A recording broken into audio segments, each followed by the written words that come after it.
5 vamos a hablar hoy de las verdades del tabernáculo, una de las estructuras más espléndidas que se mencionan en la Biblia. Sería la casa de culto portátil, del cual es muy costosa porque tienen muchos componentes en que son de alto valor.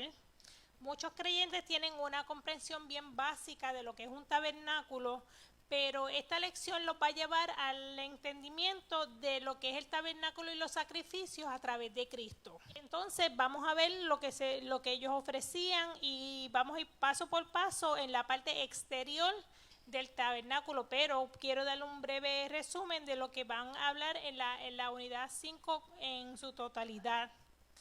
En la lección 23, que es la que vamos a estar tocando hoy, vamos a estar hablando del atrio del tabernáculo que se encuentra en el lugar más accesible para la gente. Contiene el altar de holocausto, donde la gente busca el perdón y la limpieza de sus pecados.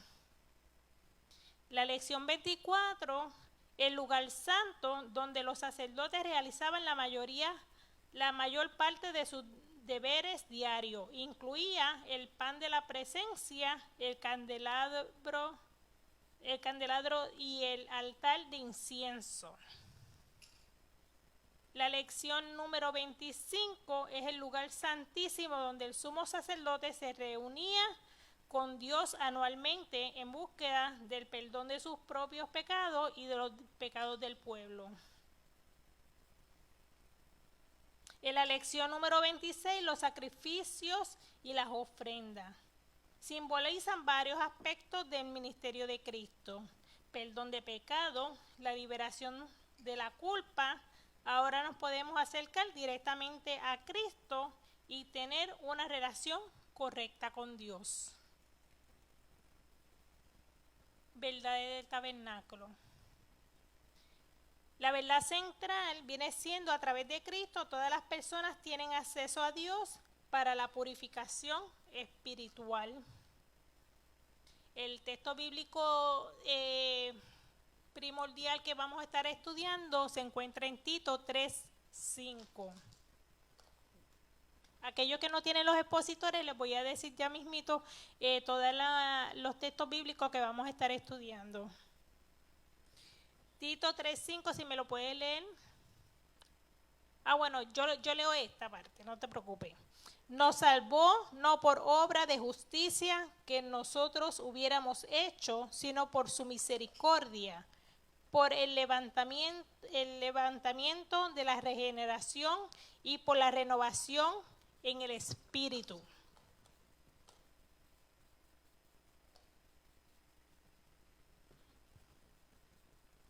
Los textos bíblicos que vamos a estar tocando en el día de hoy se encuentran en Éxodo 27 del 1 al 19, si quiere irlos anotando por si acaso no tiene el expositor.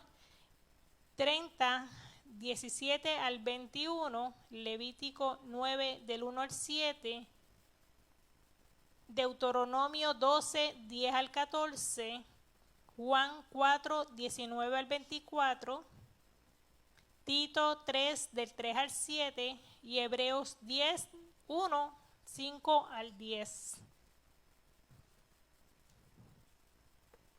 Esta primera lección trata sobre el tabernáculo como la estructura exterior. Conforme vamos avanzando en el capítulo, vamos a estar hablando de las diferentes partes que tiene el atrio exterior yendo hacia el interior, donde reside la presencia de Dios. Centrándose en el atrio exterior del tabernáculo, esta lección refleja la gracia de Dios al ofrecer la expiación por los pecados y la limpieza de la contaminación.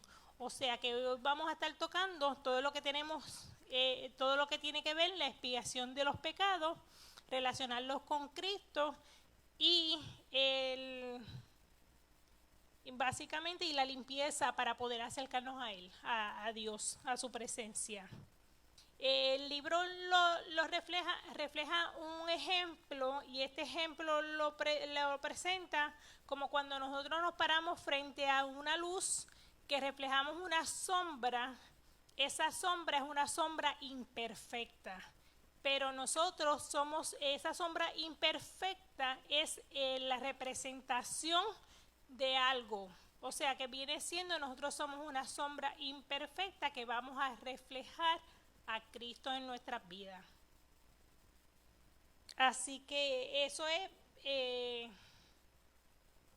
si vemos una sombra, lo que estamos viendo es que no se puede distinguir en su totalidad, pero sabemos decir qué es lo que está reflejando, qué es lo que está simbolizando o qué es lo que estamos proyectando mayormente. Jesús habitará entre nosotros para proporcionar un plan de redención de pecado y trayendo un mejor pacto. O sea que el pacto que había antes con los israelitas, el pacto que el Señor había hecho con su pueblo, iba a ser perfeccionado en Cristo.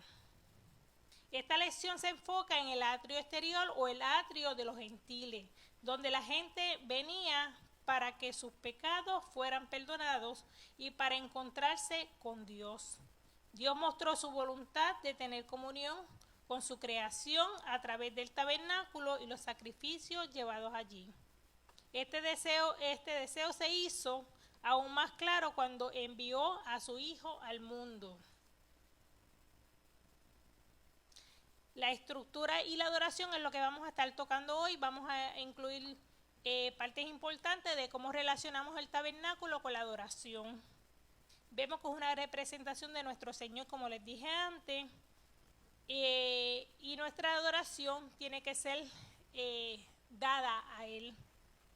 Al considerar la presentación de los israelitas para la construcción del tabernáculo, su adoración dentro del tabernáculo y el cumplimiento del plan de Dios en el Nuevo Testamento, veremos imágenes de nuestro Señor, aprenderemos la lección acerca de la manera de adorarlo a Él.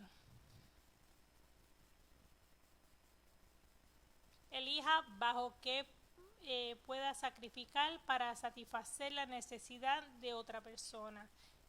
Sacrificio es algo que tú das espontáneamente, que la gente piensa que sea algo que no nos cuesta. No, el sacrificio es algo que nos va a costar y cuesta trabajo, y es para beneficio de otros, no necesariamente para beneficio de nosotros. Este es el atrio del tabernáculo. Este es el tabernáculo de los tiempos del Antiguo Testamento. Esto es un atrio, pero este atrio no es de un tabernáculo. Quise traer la diferencia porque uno era portátil, uno era móvil y el otro no, porque tenía estructura. Pero según vayan confeccionándose las diferentes estructuras, tienen otros propósitos.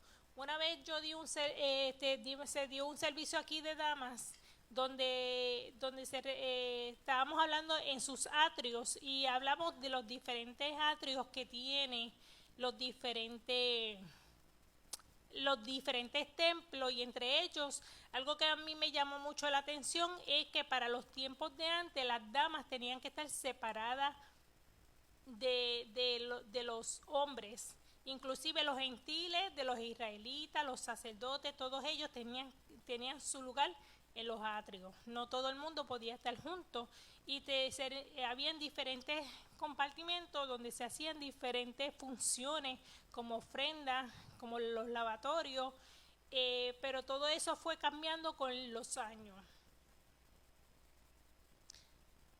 Tenemos que, como les había dicho antes, que había un área que era para los sacerdotes, otro para los israelitas, otro que era el atrio general, donde estaban las mujeres, donde estaban los gentiles y diferentes formas.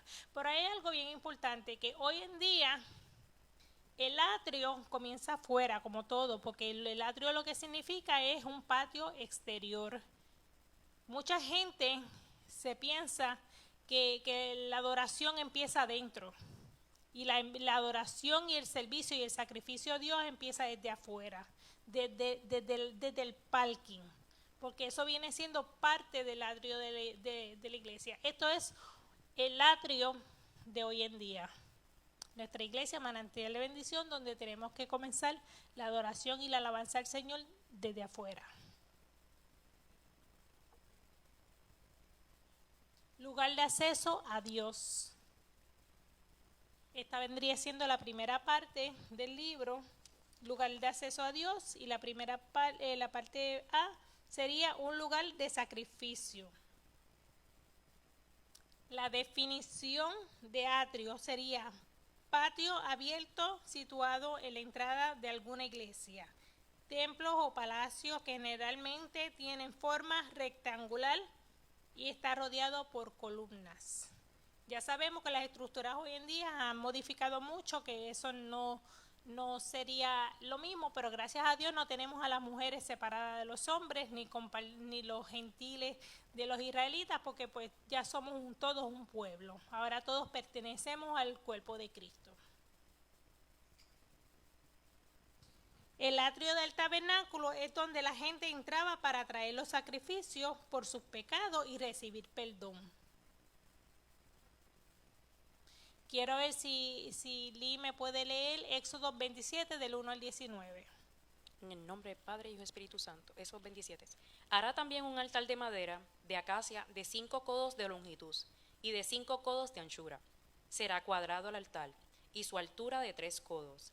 Y le harás cuernos con sus 4 esquinas. Los cuernos serán parte del mismo y los cubrirá de bronce.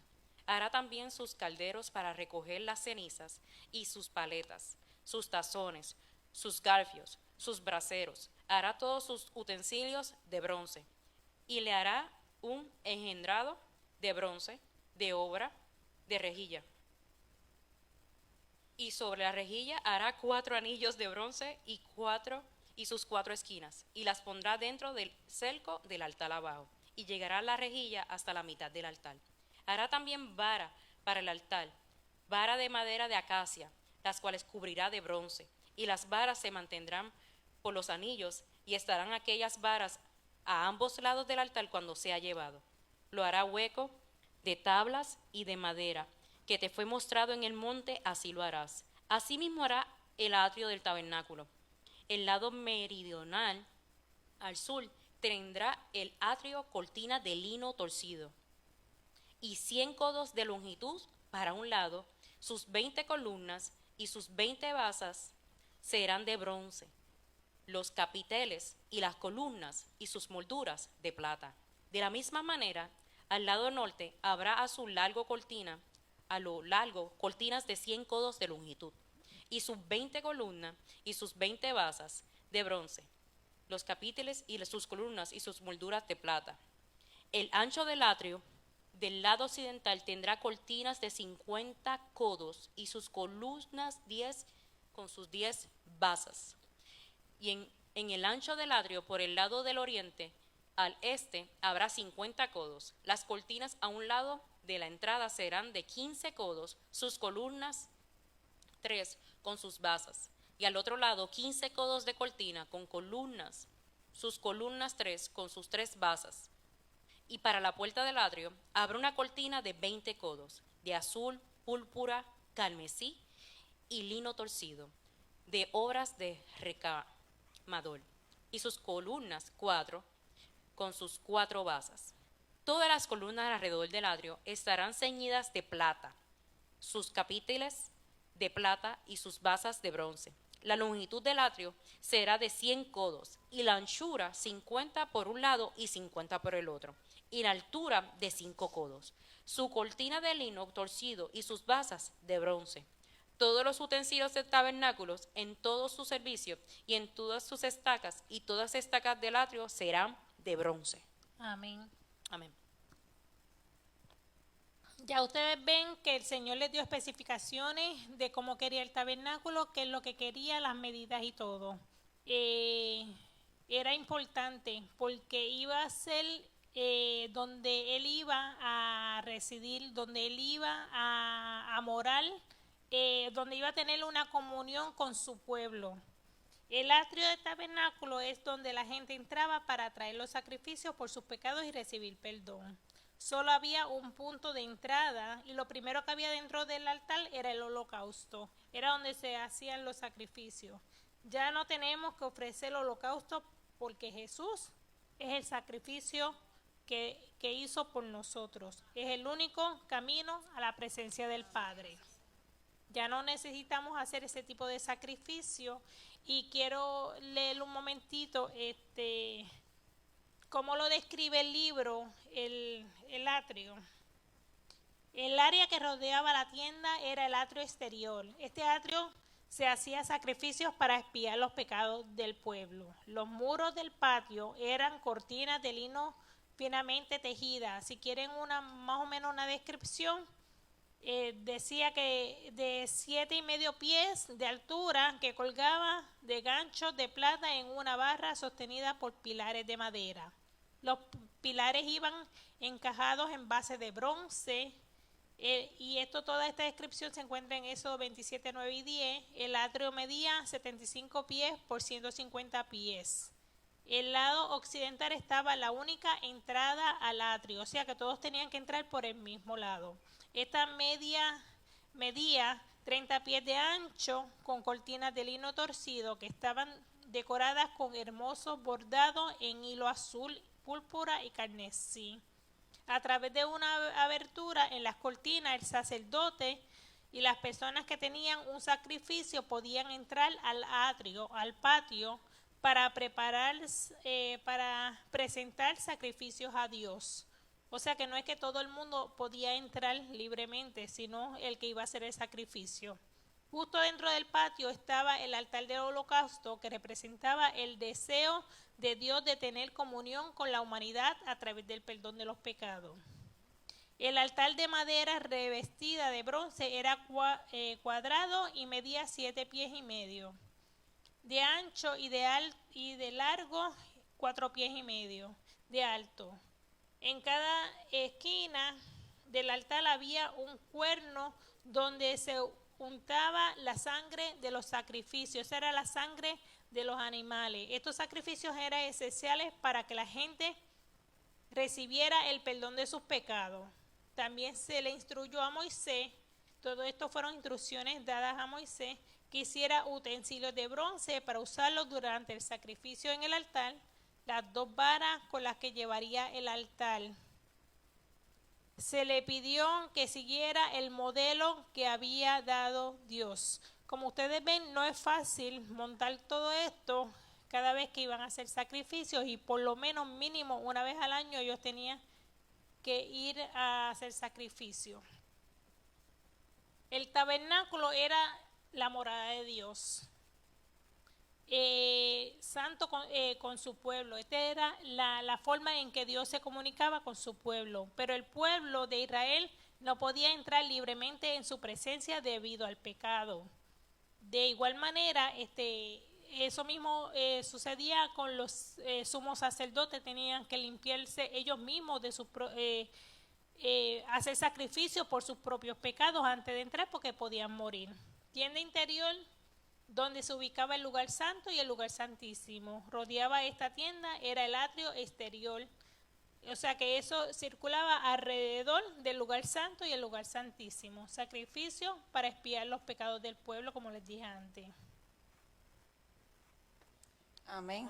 Continuamos con la parte B de la primera sección, y dice un lugar de adoración. O sea que este no era solamente un lugar de sacrificio, sino también era un lugar donde se iba a adorar a Dios. Y yo le voy a pedir a Legnali si por favor puede leer Deuteronomio capítulo 12, versos 10 al 14.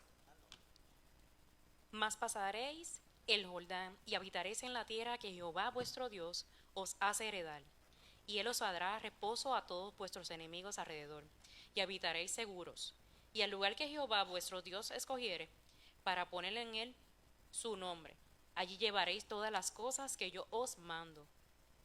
Vuestro holocausto, vuestro sacrificio, vuestros diezmos, las ofrendas elevadas de vuestras manos, y todo lo escogido de los votos que hubieres prometidos a Jehová.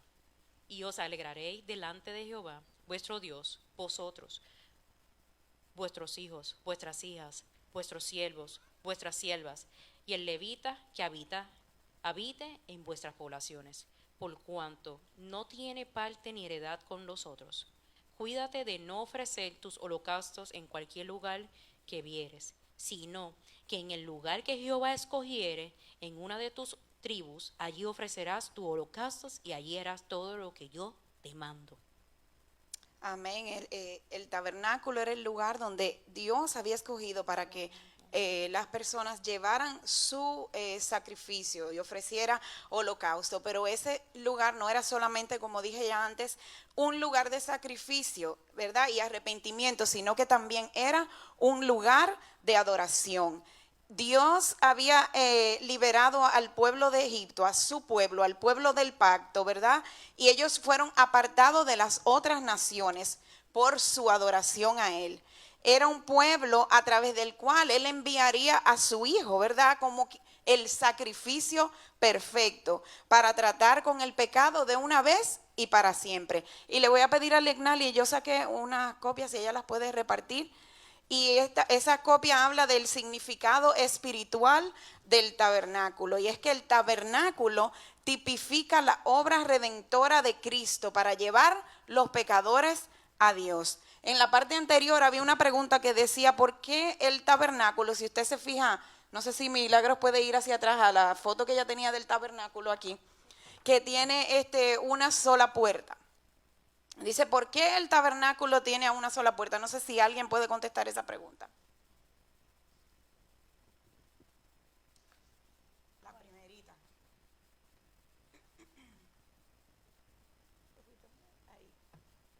Ahí no se ve. Pero en el papel que tienen, ahí se ve que tiene una sola puerta y está en este lado. No sé si hay algún voluntario que quiera contestar. ¿Por qué el tabernáculo tenía una sola puerta? La puerta.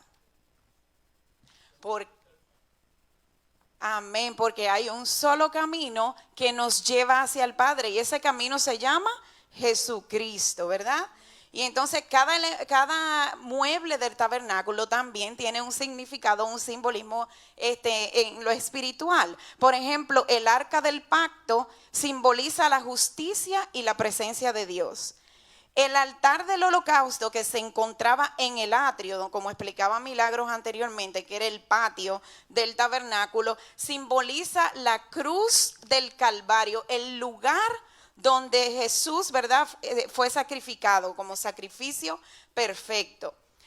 También está el altar del incienso, que representa la intercesión de Cristo en la gloria. Está el candelero, que representa a Cristo como la luz del mundo. Está la mesa de los panes, que simboliza a Cristo como el pan de vida. Y el lavacro, que representa la purificación y el comienzo de la santificación. Qué hermoso, ¿verdad? El significado espiritual del tabernáculo. En sus instrucciones a Israel sobre la adoración en la tierra prometida, Dios requirió que se llevara a cabo específicamente en el tabernáculo, donde por ese momento moraba la presencia del Señor. Y aunque el tabernáculo no era una edificación como esta, que tenía paredes, que estaba en un lugar fijo, ¿verdad?, sino que era una tienda móvil, era el único lugar donde los israelitas debían de llevar su sacrificio, el único lugar donde los israelitas iban a llevar la adoración a Dios. Allí debían presentar, como decía lo que leyó Legnali, sus ofrendas, los sacrificios, los diezmos, los regalos, solamente en el tabernáculo. Y Dios quería que su pueblo fuera diferente a los demás pueblos, que ellos adoraban a dioses paganos y los adoraban en cualquier lugar y adoraban también a cualquier cosa. Entonces él quería que su pueblo fuera diferente, y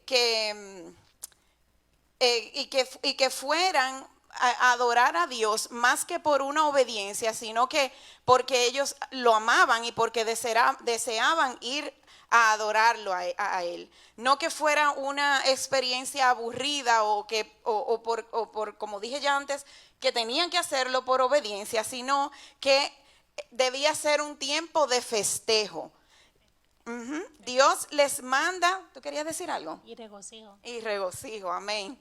Dios les manda que se alegren y que celebren fiesta delante de Él con un gozo santo. El uso de Israel de un lugar de adoración específico señalaba su obediencia al mandato de Dios.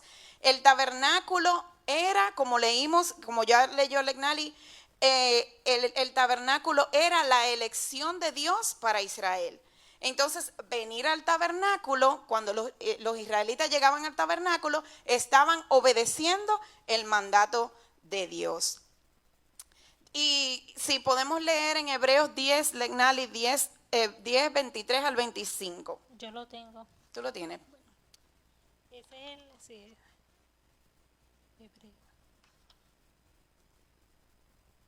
Hebreos 10, 23, 25. Mantengámonos firmes sin fluctuar la profesión de nuestra esperanza, porque fiel es el que prometió, y considerándonos unos a otros para estimularnos al amor y a la buena obra, no dejando de congregarnos como algunos tienen por costumbre, sino exhortándonos, y tanto más cuanto veis que aquel día se acerca.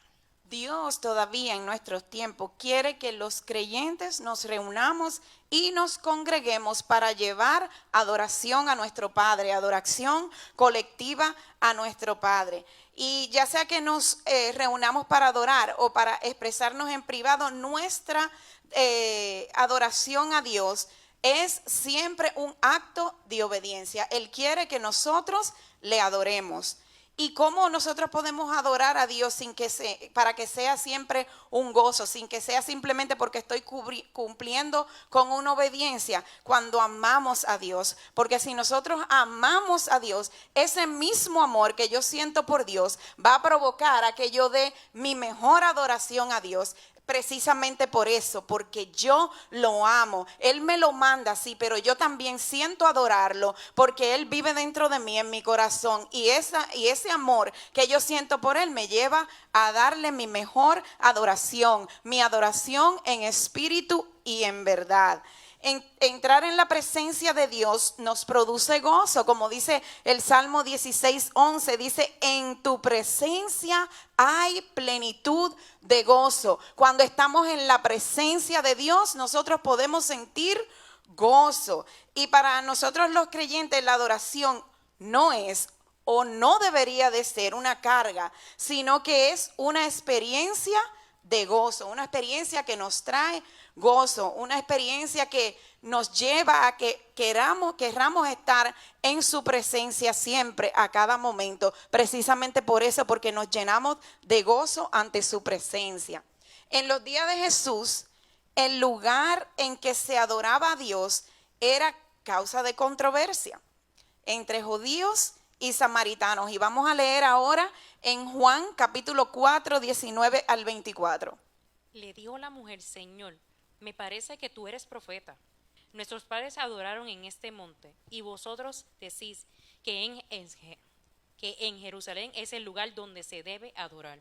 Jesús le dijo: mujer, créeme, que la hora viene cuando ni en este monte ni en Jerusalén adoráis al Padre. Vosotros adoráis lo que no sabéis. Nosotros adoramos lo que sabemos, porque la salvación viene de los judíos. Mas la hora viene, y ahora es, cuando los verdaderos adoradores adoran al Padre en espíritu y en verdad, porque también el Padre, tales adoradores, buscas que le adoren. Dios es espíritu, y lo que Él adoran en espíritu y en verdad es necesario que adoren. Amén.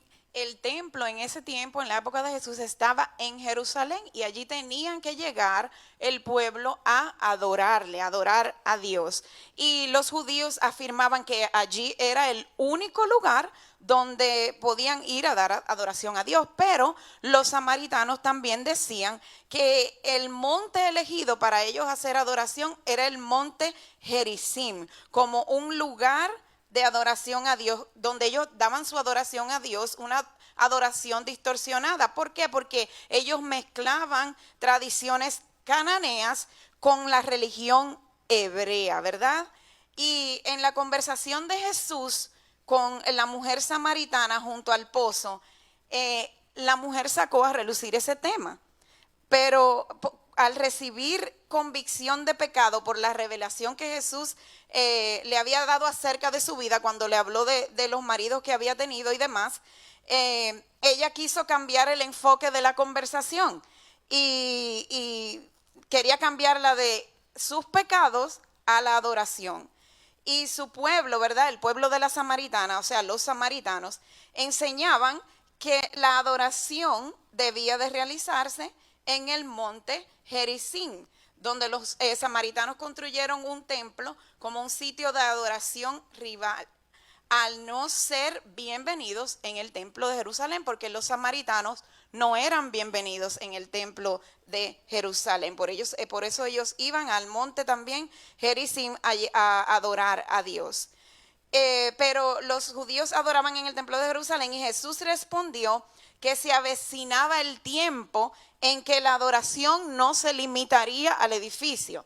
Él no dijo que no teníamos que congregarnos, porque ya leímos anteriormente, sí, tenemos que congregarnos, pero también entonces nosotros adoramos a Dios en cualquier lugar, porque ahora la presencia del Señor a través de su Espíritu Santo habita en usted y habita en mí. Ahora nosotros también somos templo de Dios, templo del Espíritu Santo. Así que no se limitaba solamente a un edificio. En cualquier lugar nosotros ahora podemos adorar a nuestro Dios. Jesús también enseñó que la adoración es un asunto de relación personal con Dios y no de una ubicación geográfica. La morada de Dios ya no es un templo o un tabernáculo. Ahora los creyentes son su templo, donde Él mora mediante su Espíritu Santo. En 1 Corintios 3:16 dice: ¿no sabéis que sois templo de Dios y que el Espíritu de Dios mora en vosotros? Y en Efesios 2:22 dice: en quien vosotros también sois juntamente edificados para morada de Dios en el Espíritu Santo. En Juan 4:24, Jesús resume la adoración que Dios desea. Dios es espíritu, y los que le adoran en espíritu y en verdad es necesario que adoren. Esta adoración se corresponde a la naturaleza de Dios. Dios es espíritu, por eso es que nosotros tenemos que adorarle en espíritu y en verdad. Amén. Hoy nosotros no nos acercamos a Dios a través de sacrificios, sino que a través de Cristo y a través de su Espíritu Santo que mora en nosotros, nosotros podemos acercarnos a la presencia de Dios. Lo único que nosotros tuvimos que hacer fue aceptar a nuestro Señor Jesucristo como nuestro único y suficiente Salvador. Y dice la palabra que una vez nosotros lo aceptamos, el Espíritu viene a morar en nosotros y Él nos sella, ¿verdad? Y entonces ya el Espíritu Santo mora en nosotros y nosotros le podemos adorar en espíritu y en verdad. Y hemos escogido una pregunta de la parte B de la 1, y dice: ¿qué contrastes ve entre las instrucciones de Dios respecto a la adoración en el Antiguo Testamento y la adoración en el día de hoy? ¿Cómo se adoraba en el Antiguo Testamento y cómo se adora en el día de hoy? ¿Alguien ya tiene la pregunta? Evelyn.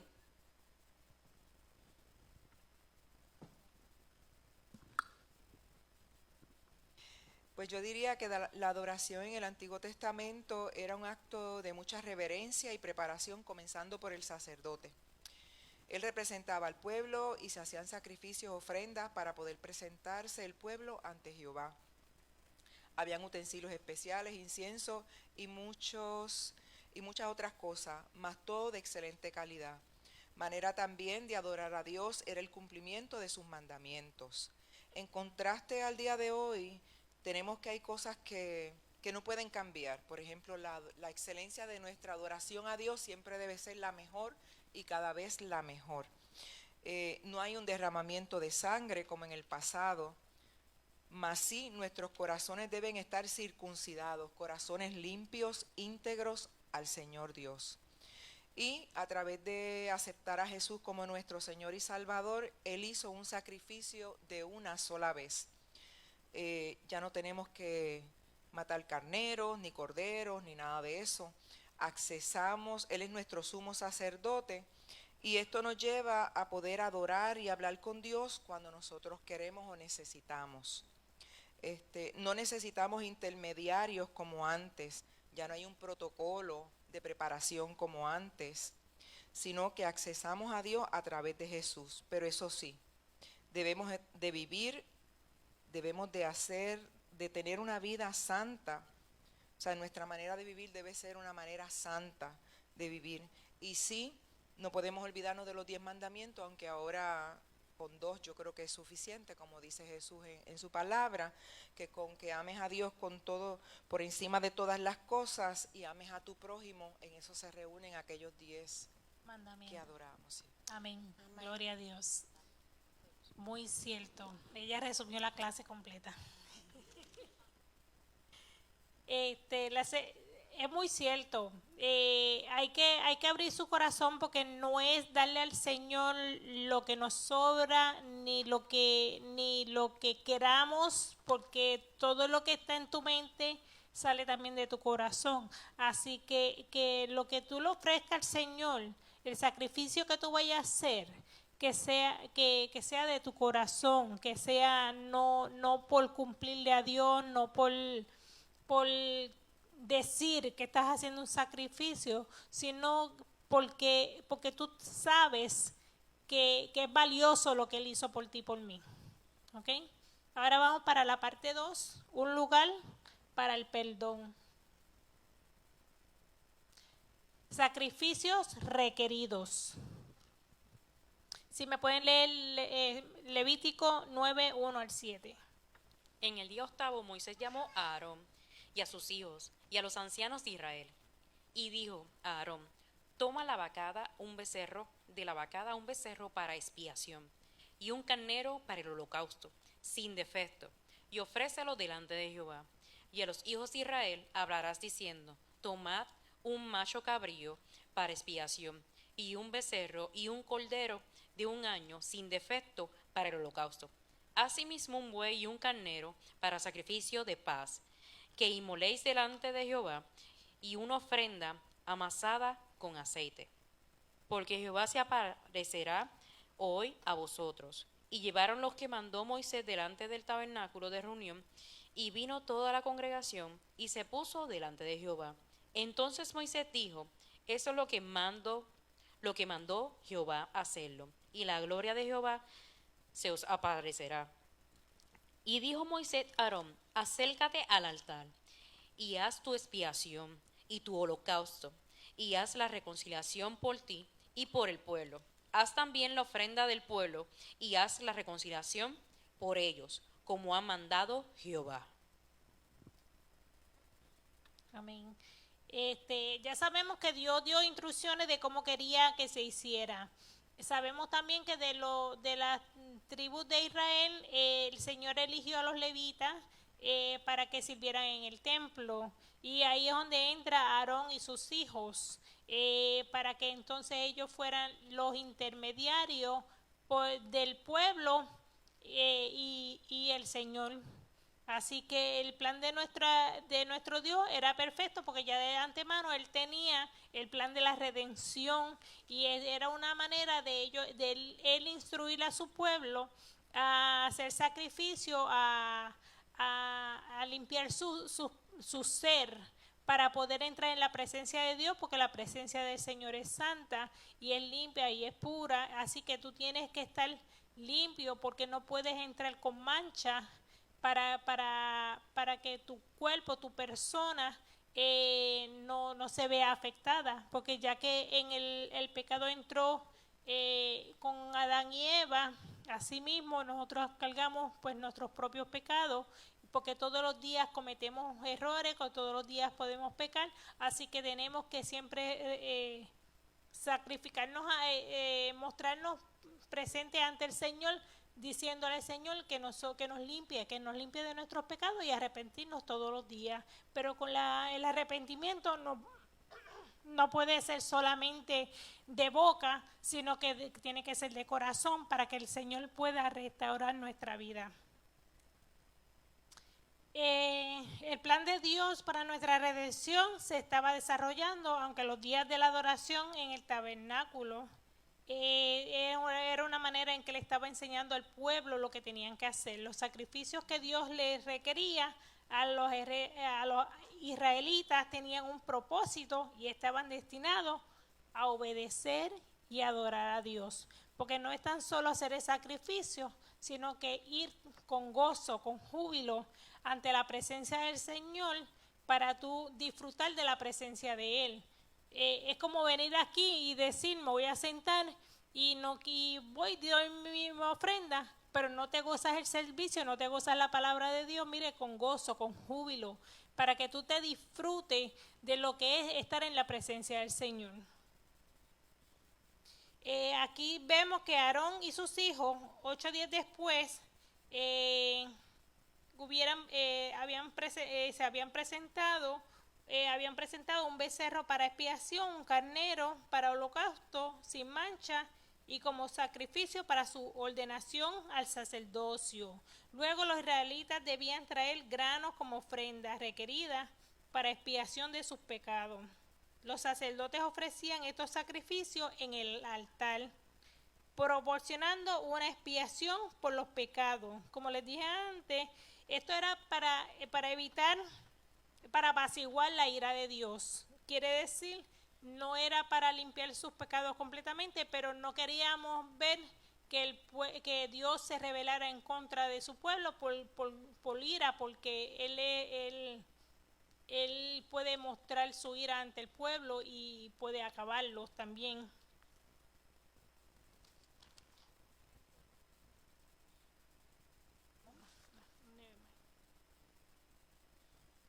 El sumo sacerdote debía ofrecer sacrificios por sus pecados y los del pueblo antes de entrar al lugar santo.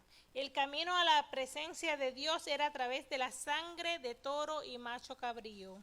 Los sacrificios del Antiguo Testamento no proporcionaban el perdón de los pecados ni la perfección, pero apuntaban al tiempo de Cristo por el cual obtenemos perdón de pecados, salvación y vida eterna. Como les dije antes, que esto los llevaba al entendimiento que había algo más allá y por el cual nos servía de ejemplo y la palabra nos sirve de ejemplo de que lo que les enseñó en el pasado nos iba a llevar a conocer a nuestro Señor Jesucristo para poder tener perdón de pecado y oportunidad de salvación y vida eterna.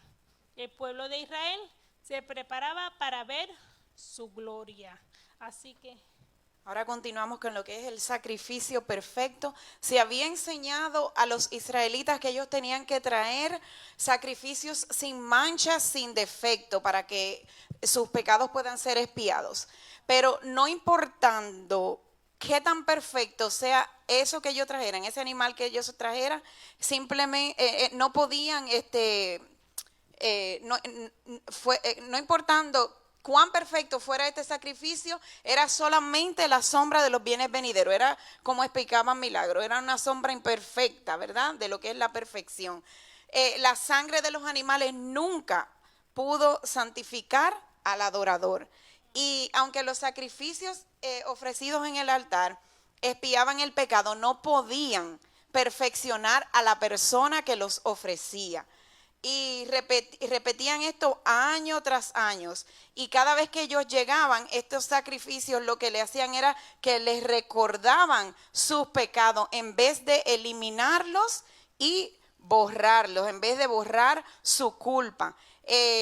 Si los sacrificios hubiesen sido perfectos, entonces no hubieran tenido la necesidad de ir años tras año a ofrecer sacrificio para que sus pecados le fueran perdonados. Esta constante repetición lo único que hacía era que les recordaba sus pecados en lugar de que se borrara de su conciencia.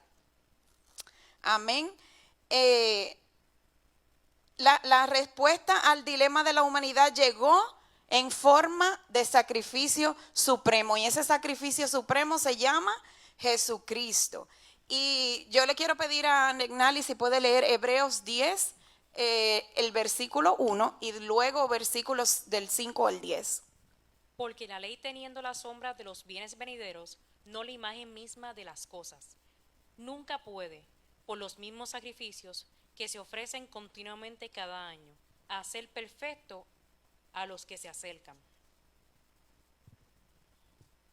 Por cuando entrando en el mundo dice, sacrificio y ofrenda no quisiste, mas me preparaste cuerpo, holocausto y expiaciones por el pecado. No te agradaron. Entonces dije, he aquí que vengo, oh Dios, para hacer tu voluntad. Como el rollo del libro está escrito en mí, diciendo primero, sacrificio y ofrenda y holocausto y expiaciones por el pecado no quisiste, ni te agradaron, las cuales cosas se ofrecen según la ley. Y diciendo luego, he aquí que vengo, oh Dios, para hacer tu voluntad. Quita lo primero para establecer esto último. En esa voluntad somos santificados mediante la ofrenda del cuerpo de Jesucristo, hecha una vez para siempre. Amén. Citando el Salmo 40, capítulos del 6 al 8, el escritor de Hebreos, ya mismo lo lee, el escritor de Hebreos mostró que Cristo vino a hacer lo que los sacrificios del Antiguo Testamento no podían hacer, que era perdonar el pecado. Y Milagro lo va a leer, Salmo 40, versos del 6 al 8. Sacrificio y ofrenda no te agrada, mas has abierto mis oídos, holocausto y expiación no has demandado. Entonces dije, he aquí vengo, en el rollo del libro está escrito de mí, el hacer tu voluntad, Dios mío, me ha agradado, y tu ley está en medio de mi corazón. Amén. El autor de Hebreos aplica esos versículos a Jesús para demostrar que su sacrificio en la cruz reemplazaría de una vez y por todas el holocausto que año tras año el pueblo de Israel tenía que venir a traer al templo. Al morir en la cruz por nuestros pecados, Jesús cumplió con la voluntad de Dios, escrita en las páginas del Antiguo Testamento. Y al anular este sistema de sacrificios del Antiguo Testamento, Jesús proporcionó la santificación para cada uno de nosotros. Lo único que se necesitaba era, como yo dije anteriormente, que le aceptaran como su Salvador.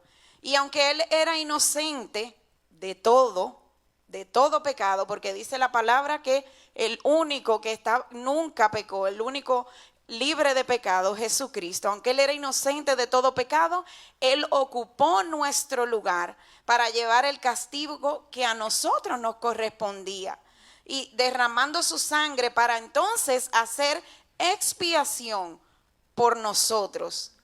Y dice Hebreos 9:12, y no por sangre de machos cabríos y de becerros, sino por su propia sangre, entró una vez y para siempre en el lugar santísimo, habiendo obtenido eterna redención. Por eso es que ahora a través de él entró al lugar santísimo y entramos también nosotros conjuntamente con él. Nosotros también ahora tenemos acceso directo a la presencia de Dios a través de él. Solamente Jesús, que era el sacrificio perfecto, era el que podía quitar el pecado del mundo. En Juan 1:29 dice, he aquí el Cordero de Dios que quita el pecado del mundo. El altar del holocausto nos recuerda el sacrificio de Jesucristo, el Cordero de Dios, habiendo sido sacrificado en la cruz por nuestros pecados, ahora ha resucitado y ofrece a los pecadores pleno perdón y santificación. El altar del holocausto simboliza, como vimos en el papelito que yo le di, la cruz del Calvario, la cruz donde fue sacrificado el Cordero perfecto que nos libró a cada uno de nosotros de nuestro pecado. El sacrificio de Cristo es mejor que los sacrificios del Antiguo Testamento, porque fue un sacrificio voluntario. Voluntariamente Él se ofreció para ser sacrificado por usted y por mí, para el perdón de nuestros pecados, en vez del sacrificio involuntario del animal. El sacrificio vicario de Jesús abrió el camino del perdón a la reconciliación y a la santificación. Sí, porque Él fue el que derramó su sangre, y es como vemos también que hizo la voluntad del Padre, que Él se dio por sí solo, o sea, Él aceptó voluntariamente lo que el Señor le había mandado hacer. Así que tengo una preguntita. La pregunta se la di a Beatriz. Y dice así: ¿de qué manera mostró la vida de Jesús en la tierra su propósito de hacer la voluntad del Padre?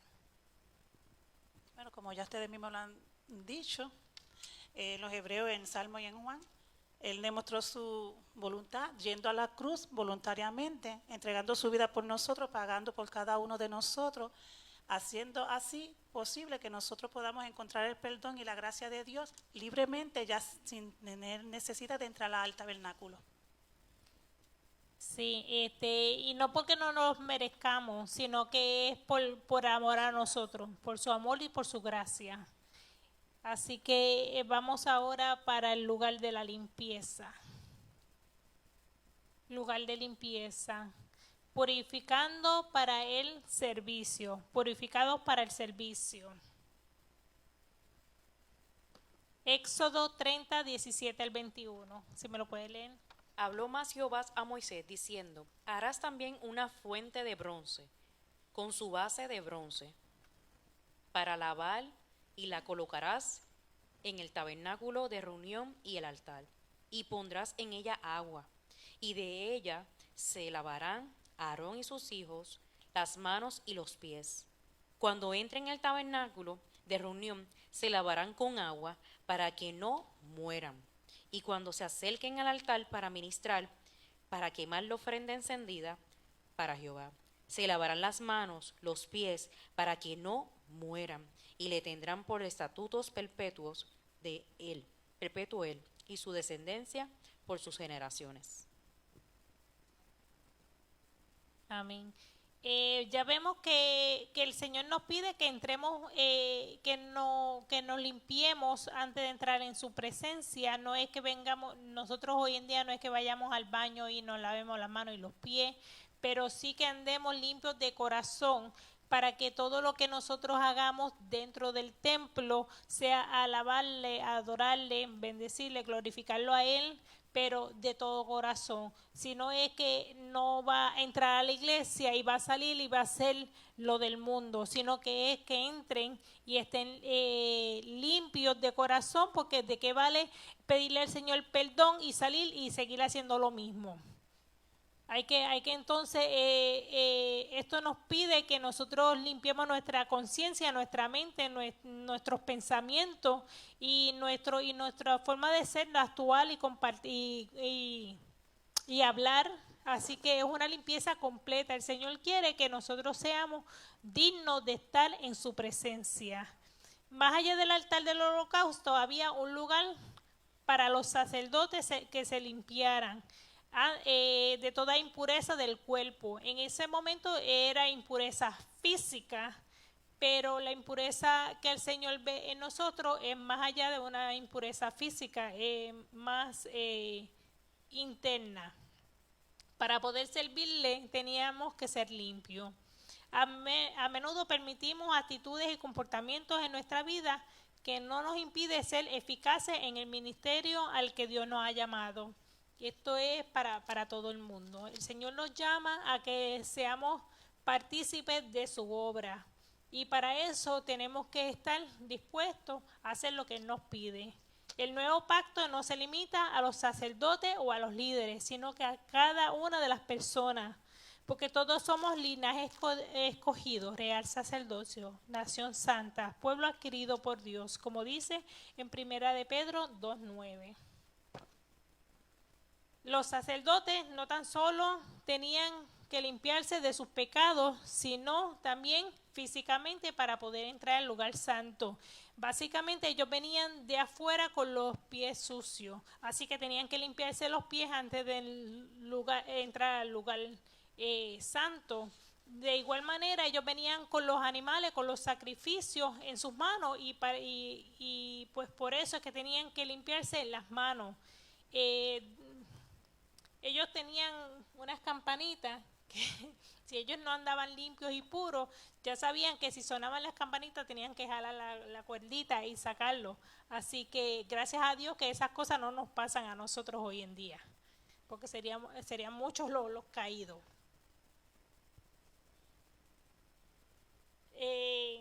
La caminata al tabernáculo, como les dije, les ensuciaba los pies y el manejo del sacrificio les ensuciaba las manos, así que había que limpiarse. Dios proveyó una fuente de bronce o un lavamanos de bronce para esta limpieza entre el altar del holocausto y el tabernáculo, o sea que eso era antes del lugar santo. Dios instruyó a Aarón y a sus hijos a lavarse las manos y los pies antes de entrar al tabernáculo, o si no le costaría la muerte, le podía costar la muerte, tanto en la administración del holocausto o dentro del tabernáculo, como les dije antes. El altar representaba la salvación a través del sacrificio de Cristo. La limpieza diaria del creyente es mediante el estudio de la palabra de Dios. O sea que hay que mantenerse tratando de sacar todo mal pensamiento y cualquier cosa mala que entre en su mente y en su corazón por medio de la lectura de la palabra del Señor. El Señor es el que va a redarguir todo pecado y va a traer a la luz cualquier cosa que usted tiene que confesar y que tiene que sacar de su vida por medio de la palabra. La palabra es la que le va a dar vida y la que le va a ayudar a seguir caminando en el camino del Señor. Hoy en día hay contaminación mundana incluso mientras la administración al Señor, o sea que aún le adoremos al Señor de palabra, hay que recapacitar y mentalmente de qué cosas están en tu mente, porque hay mucha gente que está distraída y están pensando en el afuera en vez de estar pensando en el Señor mientras estamos alabándole al Señor. Como creyentes debemos acercarnos diariamente a Dios y ser limpiados. ¿Cuál es la fuente disponible para nosotros? Pues obviamente la palabra de Dios. Cristo amó a la iglesia, que se entregó a sí mismo por ella para santificarla, viéndola purificado en el lavamiento de agua por la palabra. La palabra nos lava de toda la contaminación del mundo, como les dije antes, y nos ayuda a evitar la suciedad. La limpieza también exige sacrificio de nuestra parte. Acercarnos a Dios requiere que abandonemos las cosas que nos distraen del servicio plenamente a lo que nos ha llamado. Abandonar nuestro tesoro terrenal y disfrutar de la riqueza de una vida santa. Amén. Y ahora vamos a la próxima parte que dice, limpios por la misericordia y gracia de Dios. Algunos piensan, ¿verdad?, que vivir para Dios es cosa simplemente de ser bueno y de hacer lo correcto. Yo pensaba así antes. Cuando yo me crié en un colegio católico, me enseñaron que si tú eras bueno, ya con eso era suficiente. Pero no hay nada que nosotros podamos hacer que nos pueda llevar a la salvación más que cuando nosotros aceptamos a nuestro Señor Jesucristo como único y suficiente Salvador, porque somos salvos por su gracia, por su amor, ¿verdad? Nada de lo que nosotros podamos hacer nos podrá dar la salvación más que aceptar a nuestro Señor Jesucristo, porque por eso Dios dio a su Hijo único como sacrificio perfecto para que pagara el precio máximo por nuestros pecados, pero no podemos vivir para Él a través de nuestra propia fuerza, a través de nuestra propia voluntad. Gracias a Dios, ¿verdad? Nosotros tenemos al Espíritu Santo dentro de nosotros, que es el que nos ayuda, el que nos dirige, el que nos impulsa a vivir una vida santa para Dios. Que cuando nosotros vamos por el lado que no es, el Espíritu Santo nos redirecciona y nos vuelve a poner en el camino en el que nosotros tenemos que caminar para, ¿verdad? Vivir una vida que sea también agradable a Dios. Como nosotros como creyentes estamos siempre expuestos a cosas que nos contaminan, a cosas que el mundo nos enseña. Somos bombardeados con mensajes e imágenes que van contrario a lo que es la santidad de Dios. E incluso los creyentes maduros también son tentados a pecar debido a la contaminación del mundo en el que vivimos. Entonces nosotros necesitamos un lugar para limpiarnos limpiarnos todos los días. No podemos ser limpios en la presencia del Señor cuando nosotros venimos ante Él todos los días en humillación y pedimos que perdone nuestros pecados. Milagro va a leer Tito 3, versos 3 al 7. Porque nosotros también éramos en otro tiempo insensatos, rebeldes, extraviados, esclavos de la concupiscencia y deleites diversos, viviendo en malicia y envidia, aborrecibles y aborreciéndonos unos a otros. Porque cuando se manifestó la bondad de Dios, nuestro Salvador, y su amor para con los hombres, nos salvó no por obra de justicia que nosotros hubiéramos hecho, sino por su misericordia, por el lavamiento de la generación,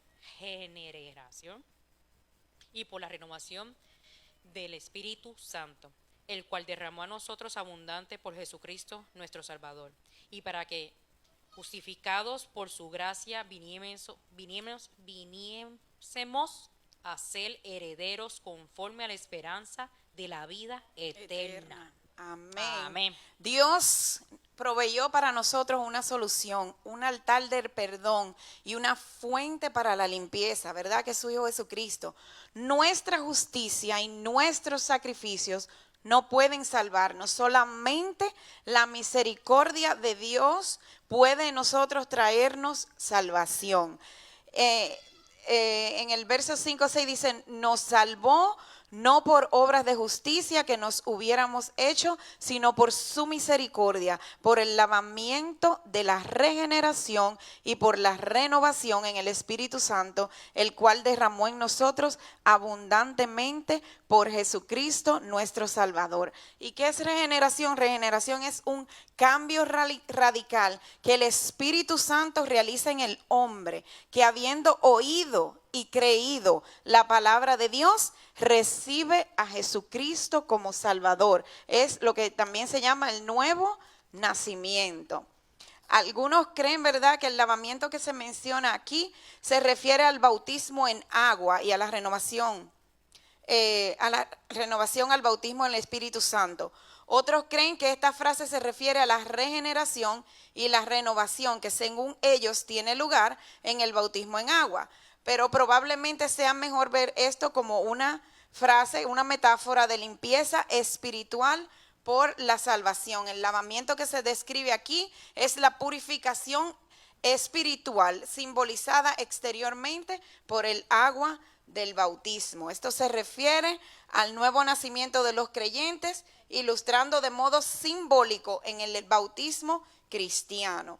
El bautismo, que es un acto de fe donde tú estás diciéndole a todo el mundo que tú aceptaste a Jesucristo como tu único y suficiente Salvador. Amén. La regeneración es necesaria porque separados de Cristo, todas las personas en su naturaleza humana son pecadoras e incapaces de obedecer y agradar a Dios. Esta regeneración se produce en los que nos arrepentimos del pecado y nos volvemos a Dios y ponemos nuestra fe en Jesucristo como Señor y Salvador. Sin la gracia de Dios, nadie puede acudir a Dios. Amén. Amén. Ya vemos que en los tiempos del Antiguo Testamento la relación con el Padre era a través del tabernáculo. Después el Señor Jesucristo vino a nosotros para darnos oportunidad de vida y para salvar nuestra alma y para que nosotros pudiéramos estar en la presencia del Señor, porque si no serían solamente los israelitas. Y cuando el Señor Jesucristo subió al cielo, Él dijo que nos iba a dejar al Espíritu Santo. Así que qué mejor que tener al Padre, al Hijo y al Espíritu Santo. Tengo una pregunta ahora y la tiene Lolita. Y dice así: ¿cómo participa o debería participar en la limpieza diaria para servir a Dios más eficazmente? Como creyentes, hijos de Dios, sirvientes del Señor, debemos participar en la limpieza espiritual de nuestras vidas. ¿Cómo? Cuidando lo que hablamos, qué palabras salen de nuestra boca, cuál es nuestro hablar como cristianos. Porque a veces yo he oído cristianos hablando unas palabras horribles, hermano, que no dan testimonio al mundo que tú eres un nuevo creyente en Cristo, que tú eres un siervo de Dios. Tenemos que también, nuestra vestidura también habla de nosotros como hijos de Dios al mundo. También la forma que nos conducimos, cómo mostramos amor a otras personas, mostrarle amor, el amor de Cristo, tanto en la forma que hablamos, como le mostramos la palabra a otras personas, le llevamos la palabra de salvación a otras personas. Y también nos limpiamos diariamente en la oración diaria de nuestras vidas, en la comunión con Dios, meditando en su palabra, leyendo la palabra todos los días y meditando en ella, meditar en ella diariamente, porque a nosotros como cristianos siempre nos vienen tentaciones. El enemigo siempre está trayéndonos tentaciones, pero en el nombre del Señor, si estamos preparados en oración y en ayuno, podemos reprender esas tentaciones en el nombre de Jesús. Amén. Amén. Simple y sencillamente tenemos que dar testimonio. Nuestra vida tiene que dar testimonio de a quién le servimos y en quién creemos. Así que dice que la boca habla lo que está en tu corazón, así que llenemos nuestro corazón de palabra y de comunión con el Señor, con la palabra del Señor, para que nosotros podamos exteriorizar lo que tenemos dentro y que lo que tengamos dentro sea simple y sencillamente una vida de relación con nuestro Señor Jesucristo, que el Espíritu Santo es el que nos va a guiar día a día por el camino de la verdad, por medio de Cristo, que fue el que murió en la cruz. Así que para concluir, el maravilloso plan de redención está ilustrada en el tabernáculo y en su ritual. Dios preparó a su pueblo para recibir al Mesías y la luz para las naciones. Nosotros tenemos el privilegio de obtener salvación por gracia y la plenitud del Espíritu Santo a toda criatura. Dios nos manda a hacer luz para el mundo. Salmos 84:1 dice: cuán amables son tus moradas, oh Jehová, de los ejércitos. Anhela mi alma y aún ardientemente desea los atrios de Jehová. Mi corazón y mi carne cantan al Dios vivo. aún el gorrión haya casa, y la golondrina nido para sí, donde ponga su polluelo cerca de sus altares, oh Jehová de los ejércitos, Rey mío y Dios mío. Bienaventurados los que habitan en tu casa perpetuamente, te alabará. Y después brinco al 10, porque mejor es un día en tus atrios que 1000 fuera de ellos. Escogería antes estar a la puerta de la casa de mi Dios que habitar en la morada de maldad. Porque sol y escudo es Jehová Dios. Gracias y gloria dará Jehová. No quitará el bien a los que andan en integridad. Jehová de los ejércitos, dichoso el hombre que en ti confía. Seamos partícipes de la luz que Dios nos da a través de hablarle a otros de la palabra del Señor. Así que los dejo. Amén. Y si verdad hay alguien que aún no sabe lo que es el gozo de estar en la presencia del Señor, y lo único que les digo que pueden llegar hasta esa presencia a través de su Hijo Jesucristo. Si usted no ha aceptado a Jesús como su único y suficiente Salvador, este es el mejor momento para usted hacerlo aquí en la casa o a través de las redes sociales. Si usted no mira, simplemente tiene que hacer esta oración. Padre, reconozco que soy un pecador. Yo te pido que perdones cada uno de mis pecados. Yo acepto a Jesucristo como mi único y suficiente Salvador y te pido que escribas mi nombre en el libro de la vida. Y si usted hizo esta oración, nosotros le sugerimos, ¿verdad?, que usted se acerque a una iglesia donde se predique la sana doctrina para que allí pueda ser enseñado, para que allí pueda ser discipulado y para que pueda sentir el amor de Cristo a través de sus hermanos.